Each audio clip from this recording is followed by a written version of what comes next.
So yeah, the state of the 49ers quarterback position has been a little weird lately. While most teams are just hoping for one franchise quarterback, Kyle Shanahan claims the 49ers may have three. Since the middle of 2017, they've relied on Jimmy Garoppolo as their quarterback one. And while they've had their moments and came inches away from winning a Super Bowl in 2019, Jimmy has not stayed healthy or brought his game to a high enough level to be trusted. So San Francisco let him walk in the offseason as he signed with the Raiders, and now they're left with three choices. Two guys taken third overall in the NFL draft at one point, and one guy who was one pick away from being undrafted. Sam Darnold entered the league back in 2018 as the third overall pick. He drew comparisons to Ben Roethlisberger and had stretches with the Jets where it seemed like he was in fact going to be a franchise quarterback. Whether it was bad coaching or injuries or Darnold not being good enough himself, his time in New York ended after 3 seasons as he was dealt to Carolina. He started 17 games for the Panthers in 2 seasons, dealt with more injuries, and his play was mediocre, to put it nicely. As an under-the-radar free agent, he signed with the Niners during this 2023 offseason on a 1-year, $4.5 million deal. It's a low-risk, high-reward signing, so it makes sense, but the puzzling part is that the Niners already have 2 quarterbacks on their roster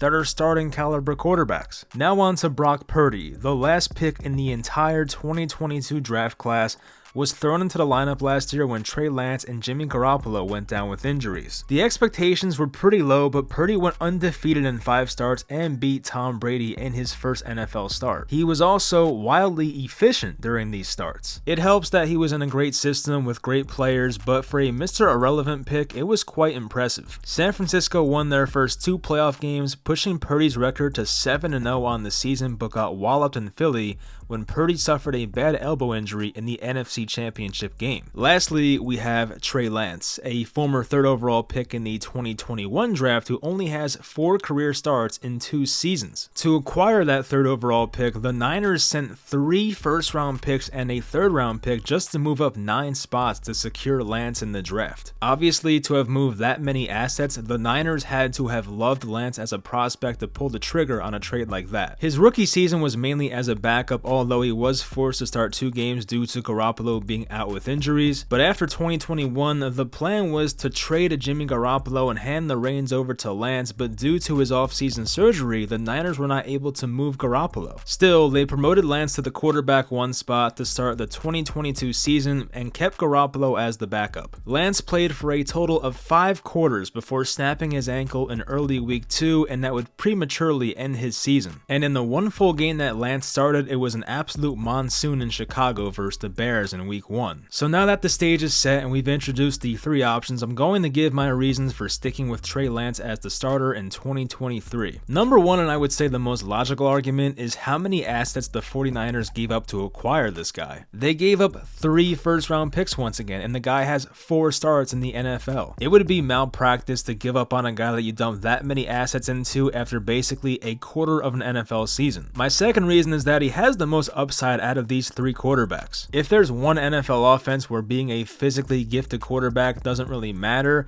it is the 49ers. However, wouldn't you want the best of both worlds? While Lance may be labeled as inexperienced, unreliable, and injury-prone, what you can't label him as is a limited athlete. Listed at 6'4", 225, Lance gives the 49ers quarterback room things they can only dream of during Jimmy Garoppolo's era. An excellent runner with physicality, arm strength that can throw into any tight window, and a guy that can improvise when a play breaks down. In his 3 full starts, Lance has averaged 58 rushing yards per game on 4.7 yards per carry. While Sam Darnold and Brock Purdy are not statues, they do not possess the same rushing ability that Lance has. As passers, I feel like Darnold is probably the best and has the most potential, but he is wildly inconsistent at times, leading you to maybe prefer the safety of Brock Purdy instead. Purdy is the least talented of the 3, and it's not slander, it's just a fact. There's a reason that 261 players were taken before him in 2022's draft. Now, as we saw saw, Purdy is still good enough to win with in a quarterback-friendly system with Kyle Shanahan. But if it were me in charge of San Francisco's roster decisions, I would start Lance, make Purdy the backup, and probably trade Sam Darnold. Ironically, Darnold was in a similar situation with the Jets in his rookie season during August. There was a three-way quarterback battle including Darnold, Josh McCown, and Teddy Bridgewater, who was trying to revive his career after that horrific knee injury. Bridgewater impressed in Jets preseason and was flipped to the Saints in exchange for a third-round pick. The 49ers can do a similar thing assuming Darnold has a good preseason and a team out there needs a quarterback 2 or even a quarterback 1 if there's an injury. And if the Niners are completely out on Trey Lance and they've lost faith in him completely, then they should have traded him back in March. It'd be crazy to let a 23-year-old former 3rd overall pick with 4 career starts just rot away on the bench and getting nothing in return while there's still value. We also need to acknowledge that Purdy is coming off a pretty serious elbow injury that required surgery. It wasn't exactly Tommy John surgery that we often see in baseball, but a step below that. There is optimism that he'll be ready for week 1, but Lance is going to most likely have the first shot with the ones until he can return. I still think it's Lance's job to lose, which may not be a popular take these days. In sports, we let recency bias control our emotions way too often, but when you take a step back and examine the big picture, I think the 49ers want Lance to take the job and run with it. There's probably nothing that Kyle Shanahan and John Lynch want more than for their guy stepping up and becoming the next star in the NFL. This will be one of the more interesting quarterback battles throughout the summer, and we'll see how it shapes out. Let me know in the comments what do you guys think will happen in this situation. I hope you enjoyed the video. Leave a like and subscribe for more NFL content, and I'll talk to you guys next time.